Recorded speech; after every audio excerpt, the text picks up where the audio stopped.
ஓம் சாந்தி 2/7/2024. இனிமையான குழந்தைகளே, நீங்கள் இங்கே நினைவிலிருந்து பாவங்களை பஸ்மமாக்குவதற்காக வந்திருக்கிறீர்கள். அதனால் புத்தியின் நினைவு பலனற்றதாக போய்விடக்கூடாது.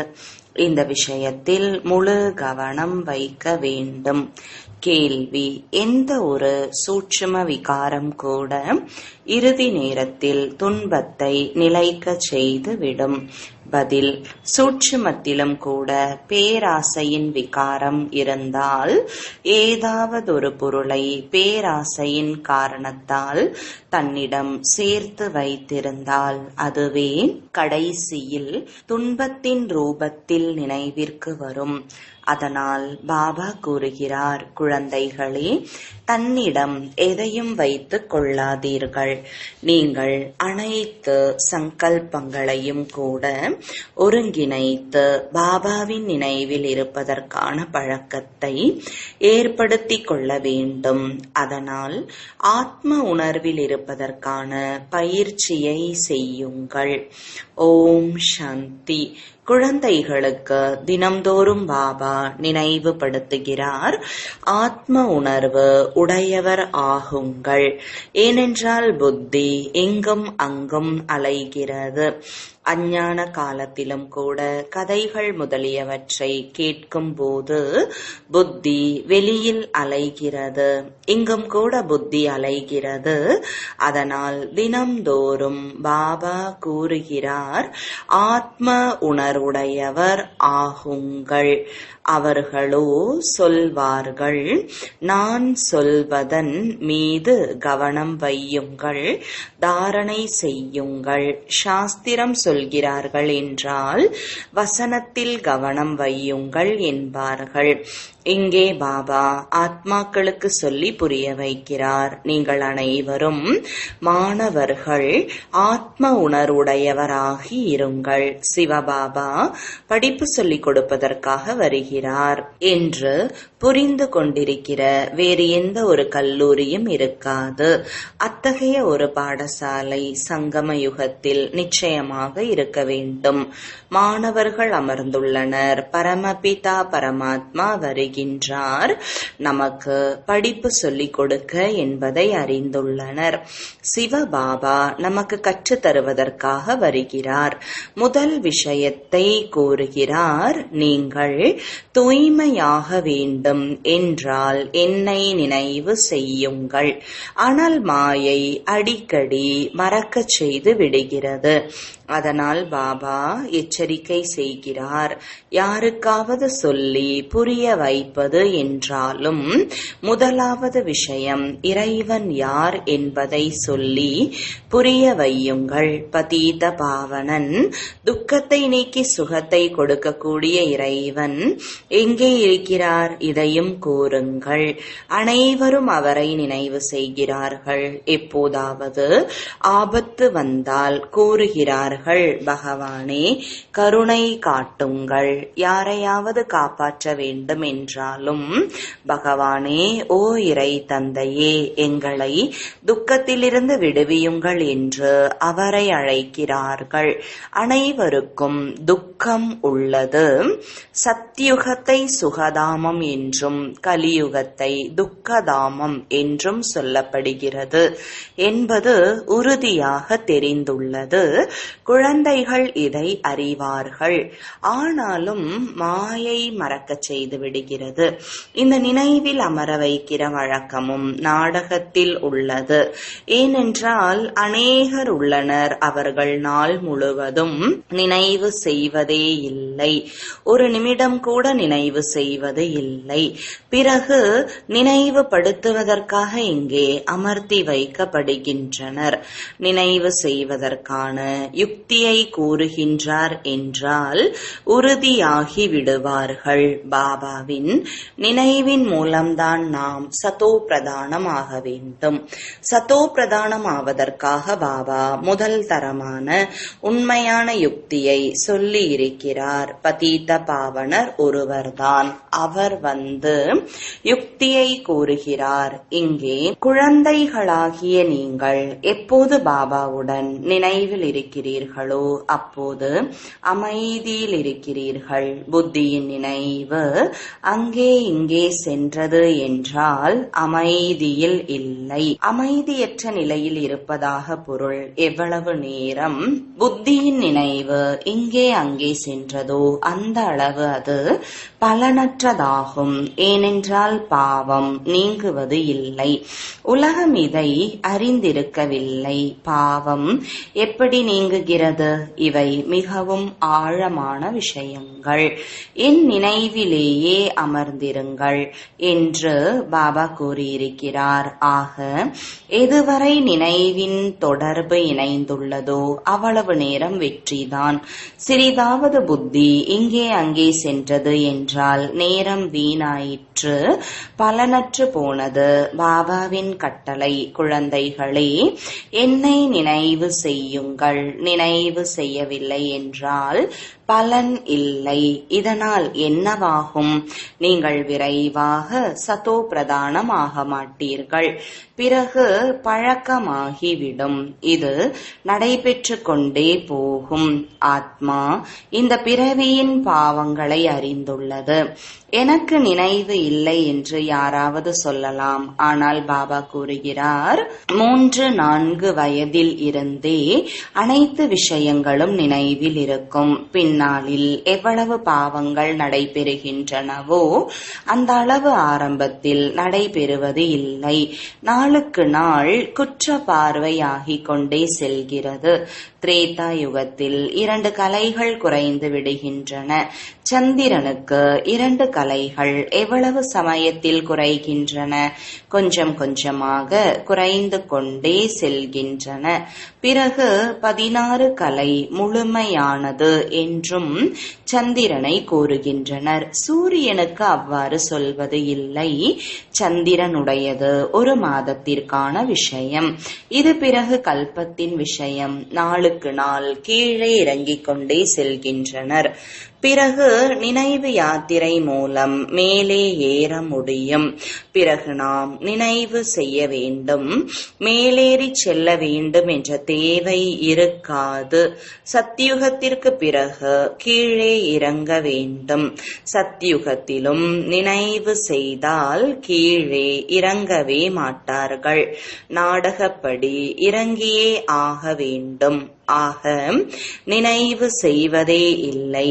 கீழே இறங்க வேண்டியது அவசியம். பிறகு நினைவு செய்வதற்கான உபாயத்தை பாபா கூறுகிறார். ஏனென்றால் மேலே செல்ல வேண்டும். சங்கம யுகத்தில்தான் பாபா கற்றுத் தருகிறார். இப்போது உயரும் கலை ஆரம்பமாகிறது. நாம் மீண்டும் நமது சுகதாமத்திற்கு செல்ல வேண்டும். பாபா கூறுகிறார், இப்போது சுகதாமம் செல்ல வேண்டும் என்றால் என்னை நினைவு செய்யுங்கள். நினைவினால் ஆத்மா நீங்கள் சதோ பிரதானம் ஆகிவிடுவீர்கள். நீங்கள் உலகத்திலிருந்து வேறுபட்டவர்கள். வைகுண்டம் இந்த உலகத்திலிருந்து முற்றிலும் தனிப்பட்டது. வைகுண்டம் இருந்தது, இப்போது இல்லை. கல்பத்தினாயுள் நீண்டதாக சொல்லிவிட்ட காரணத்தால் மறந்து விட்டுள்ளனர். இப்போது குழந்தைகளாகிய உங்களுக்கு வைகுண்டம் மிகவும் அருகில் தென்படுகிறது. இன்னும் சிறிது சமயமே உள்ளது. நினைவு யாத்திரையில் குறைவு உள்ளது. அதனால் இன்னும் நேரம் இருக்கிறது என்று நினைக்கின்றனர். நினைவு யாத்திரை எவ்வளவு இருக்க வேண்டுமோ அவ்வளவு இல்லை. நாடக திட்டப்படி நீங்கள் செய்தியை கொண்டு செல்கிறீர்கள். யாருக்கும் செய்தி சொல்வது இல்லை என்றால் சேவை செய்வது இல்லை என்று பொருள். முழு உலகத்திற்கும் செய்தியை கொண்டு சேர்க்க வேண்டும். பாபா கூறுகிறார், என்னை நினைவு செய்யுங்கள். கீதையை படிப்பவர்கள் அறிவார்கள். கூறுகிறார்கள், ஒரு கீதை சாஸ்திரத்தில்தான் இந்த மகா வாக்கியம் உள்ளது. ஆனால் அதில் கிருஷ்ண பகவான் வாக்கு என எழுதியிருப்பதால் யாரை நினைவு செய்வது? சிவனுக்கு பக்தி செய்கிறார்கள். ஆனால் ஸ்ரீமத் படி நடப்பதற்கு யதார்த்த ஞானம் இல்லை. இந்த சமயம் உங்களுக்கு ஈஸ்வரிய வழி கிடைக்கிறது. இதற்கு முன்பு இருந்தது மனிதர்களின் வழிமுறை. இரண்டிற்கும் இரவுக்கும் பகலுக்குமான வேறுபாடு. மனித வழிமுறை இறைவன் எங்கும் வியாபித்து இருக்கிறார் என்று கூறுகிறது. அவ்வாறு இல்லை என்று ஈஸ்வரனின் வழிமுறை சொல்கிறது. பாபா கூறுகிறார், நான் சொர்க்கத்தை உருவாக்க வந்திருக்கிறேன் என்றால் இது நரகம்தான். இங்கே 5 விகாரங்கள் அனைவரிடமும் பிரவேசமாகியுள்ளன. அதனால்தான் விகாரி உலகத்திற்கு நான் வருகிறேன், நிர்விகாரி ஆக்குவதற்காக. யார் ஈஸ்வரனின் குழந்தைகளாக ஆகியிருக்கிறார்களோ அவர்களிடம் விகாரம் இருக்க முடியாது. ராவணனுடைய சித்திரத்தை 10 தலைகள் உள்ளதாக காட்டுகின்றனர். ராவணனுடைய உலகை நிர்விகாரி என்று ஒருபோதும் யாரும் சொல்ல முடியாது. நீங்கள் அறிவீர்கள், இப்பொழுது ராவண ராஜ்யம் அனைவருக்குள்ளும் 5 விகாரங்கள் உள்ளன. சத்தியுகத்தில் ராமராஜ்யம், அங்கே எந்த ஒரு விகாரமும் கிடையாது. இந்த சமயம் மனிதர்கள் துக்கத்தில் உள்ளனர். ஷரீரத்திற்கு எவ்வளவு துக்கம் ஏற்படுகிறது. இது துக்கமான உலகம். சுகதாமத்தில் ஷரீர சம்பந்தமான துக்கம் இருக்காது. இங்கோ எத்தனை மருத்துவமனைகள் நிறைந்து உள்ளன. இதை சொர்க்கம் என்று சொல்வது கூட தவறு. ஆகவே புரிந்து கொண்டு மற்றவர்களுக்கு சொல்லி புரிய வைக்க வேண்டும். அந்த படிப்பு யாருக்காவது சொல்லி புரிய வைப்பதற்கு அல்ல. தேர்வில் தேர்ச்சி அடைந்து விட்டால் வேலைக்கு செல்கிறார்கள். இங்கோ நீங்கள் அனைவருக்கும் செய்தி சொல்ல வேண்டும். ஒரு பாபா மட்டுமே அனைவருக்கும் கூற இயலாது. யார் மிகவும் சாமர்த்தியசாலிகளாக உள்ளனரோ அவர்கள் ஆசிரியர்கள் எனப்படுகிறார்கள். திறமை குறைந்தவர்கள் என்றால் மாணவர்கள் எனப்படுகிறார்கள். நீங்கள் அனைவருக்கும் பாபாவின் செய்தியை கொடுக்க வேண்டும். இறைவனை அறிவீர்களா என கேட்க வேண்டும். அவரோ அனைவருக்கும் தந்தையாக இருப்பவர். ஆக முக்கியமான விஷயம் பாபாவின் அறிமுகத்தை கொடுப்பது. ஏனென்றால் யாருக்கும் தெரியாது, உயர்ந்தவரிலும் உயர்ந்தவர் தந்தை. முழு உலகை தூய்மையாக ஆக்கக்கூடியவர். முழு உலகமும் தூய்மையாக இருந்தது. அதில் பாரதம் இருந்தது. வேறு எந்த தர்மத்தை சார்ந்தவர்களும் சொல்ல முடியாது நாங்கள் புதிய உலகிற்கு வந்திருக்கிறோம் என்று. அவர்கள் நமக்கு முன்பு யாரோ இருந்து சென்றிருக்கிறார்கள் என்று புரிந்து கொண்டிருக்கிறார்கள். கிறிஸ்துவும் கூட நிச்சயமாக ஒரு சரீரத்தில் வருவார். அவருக்கு முன்பு யாரோ இருந்திருக்கிறார்கள். பாபா அமர்ந்து புரிய வைக்கிறார். நான் இந்த பிரம்மாவின் ஷரீரத்தில் பிரவேசமாகிறேன். பிரம்மாவின் உடலில் வருகிறார் என்பதை யாரும் ஏற்றுக்கொள்வதில்லை. பிராமணர்கள் அவசியம் தேவை. பிராமணர்கள் எங்கிருந்து வருவார்கள்? நிச்சயமாக பிரம்மாவிடமிருந்துதான் வருவார்கள் அல்லவா? நல்லது. பிரம்மாவின் தந்தையை பற்றி எப்போதாவது கேட்டிருக்கிறீர்களா? அவர் கிரேட் கிரேட் கிராண்ட் ஃபாதர். அவருக்கு சாக்கார தந்தை யாரும் கிடையாது. பிரம்மாவின் சாக்கார தந்தை யார்? யாராலும் சொல்ல முடியாது. பிரம்மாவோ பாடப்பட்டிருக்கிறார், பிரஜாபிதாவாகவும் இருக்கிறார். எப்படி நிராகார சிவபாபா என்று சொல்கிறீர்கள்? அவருடைய தந்தை யார் சொல்லுங்கள்.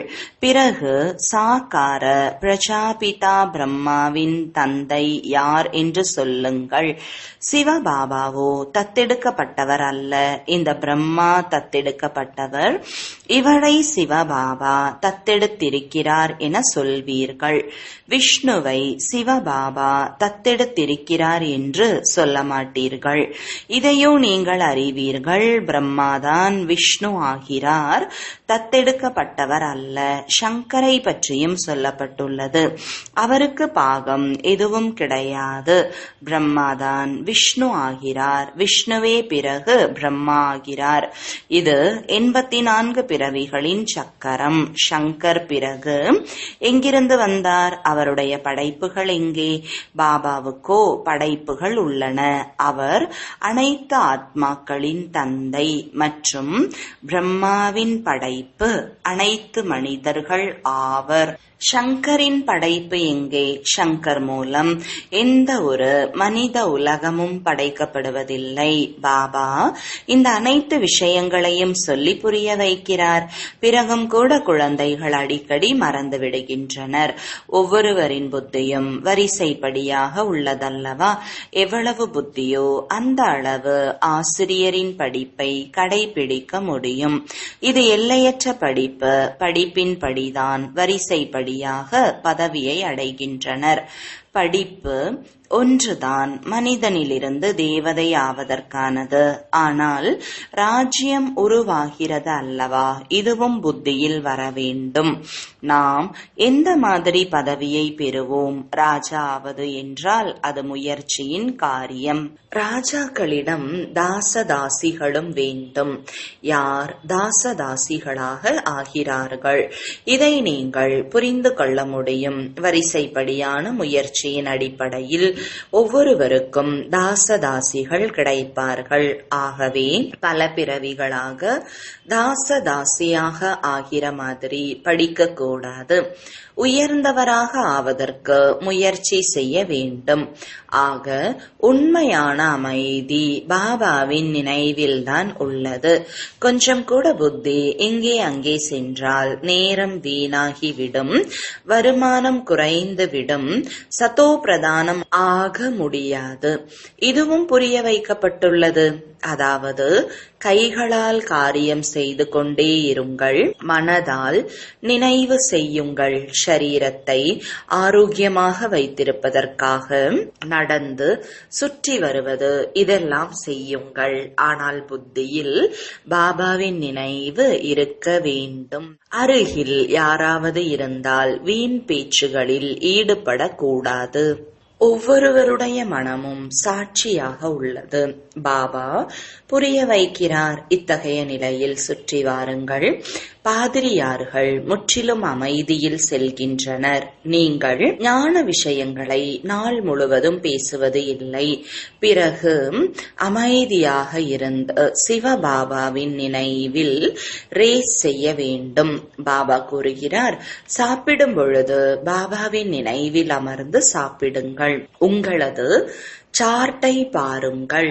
பாபா அவரை பற்றி கூறும்போது சொல்கிறார், நான் மறந்து விடுகிறேன். பாபாவிற்கு சொல்கிறேன், நான் முழு நேரமும் நினைவில் இருப்பேன். நீங்கள் என் இருமலை நிறுத்துங்கள், சர்க்கரையின் அளவை குறையுங்கள். எனக்கு நான் என்ன முயற்சி செய்கிறேனோ அதை கூறுகிறேன். ஆனால் நானே மறந்து விடுகிறேன் எனும்போது இருமல் எப்படி குறையும்? பாபாவின் துணையில் என்ன செய்கிறேனோ அதை உள்ளபடி சொல்லிவிடுகிறேன். பாபா குழந்தைகளுக்கு சொல்கிறார். குழந்தைகள் பாபாவிடம் சொல்வது இல்லை. வெட்கம் வருகிறது, பெருக்கி சுத்தம் செய்யுங்கள், உணவு சமையுங்கள்.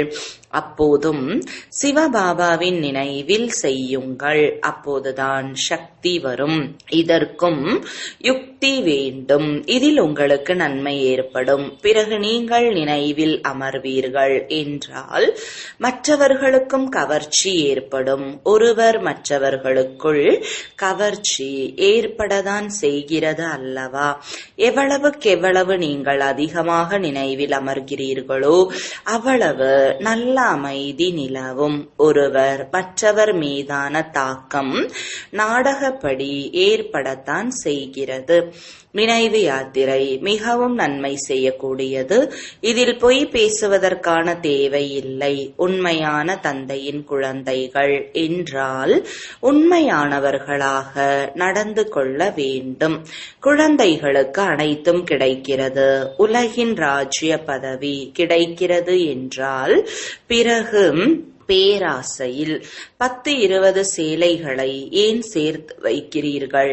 அநேக பொருட்களை சேர்த்து வைப்பீர்கள் என்றால் இறக்கும்போது அது நினைவில் வரும். அதனால் உதாரணம் சொல்கின்றனர்.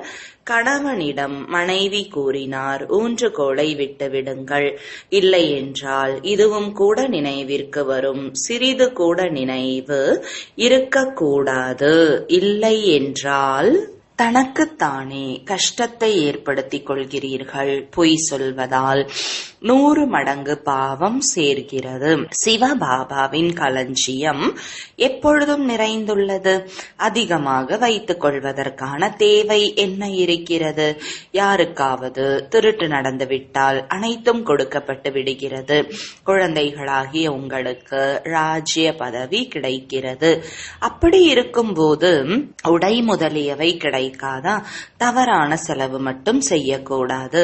ஏனென்றால் சொர்க்கத்தை உருவாக்க அபலைகள் தான் உதவி செய்கின்றனர். அவர்களுடைய பணத்தை வீணடித்து விடக்கூடாது. அவர்கள் உங்களுக்கு பாலனை செய்கிறார்கள் என்றால் உங்கள் கடமை அவர்களுக்கு பாலனை செய்வது. இல்லை என்றால் 100 மடங்கு பாவம் தலை மீது ஏறிவிடும். நல்லது. இனிமையிலும் இனிமையான வெகு காலம் கழித்து காணாமல் கண்டெடுக்கப்பட்ட செல்லமான குழந்தைகளுக்கு தாயும் தந்தையுமாகிய பாப்தாதாவின் அன்பு நினைவுகளும் காலை வணக்கங்களும். ஆன்மீக குழந்தைகளுக்கு ஆன்மீக தந்தையின் வணக்கங்கள். ஆன்மீக தந்தைக்கு ஆன்மீக குழந்தைகளின் அன்பு நினைவுகளும் வணக்கங்களும். தாரணைக்கான முக்கிய சாரம். முதலாவது, பாபாவின் நினைவில் அமரும் போது சிறிது கூட புத்தி இங்கே அங்கே அலையக்கூடாது. எப்பொழுதும் ஆன்மீக வருமானம் சேமிப்பாகிக் கொண்டே இருக்க வேண்டும். நினைவு என்பது ஆழ்ந்த அமைதியை ஏற்படுத்தக்கூடியதாக இருக்க வேண்டும். இரண்டாவது, ஷரீரத்தை ஆரோக்கியமாக வைத்துக் கொள்வதற்காக நடந்து சுற்றி வர செல்கிறீர்கள் என்றால் உங்களுக்குள் வீணான வார்த்தை, மற்றவர்களை பற்றிய சிந்தனை செய்யக்கூடாது. நாக்கை அமைதியாக வைத்து பாபாவை நினைவு செய்வதற்கான ரேஸில் ஈடுபட வேண்டும். உணவும் கூட பாபாவின் நினைவிலேயே உண்ண வேண்டும். வரதானம். நம்பிக்கை புத்தி உள்ளவராகி பலவீனமான எண்ணங்களின் வலையை அறுத்துவிடக்கூடிய வெற்றி நிறைந்தவர் ஆகுக. விளக்கம். இதுவரை பெரும்பாலான குழந்தைகள் பலவீனமான எண்ணங்களை உருவாக்குகிறார்கள், யோசிக்கிறார்கள். தெரியாது அல்லது நடக்காதா?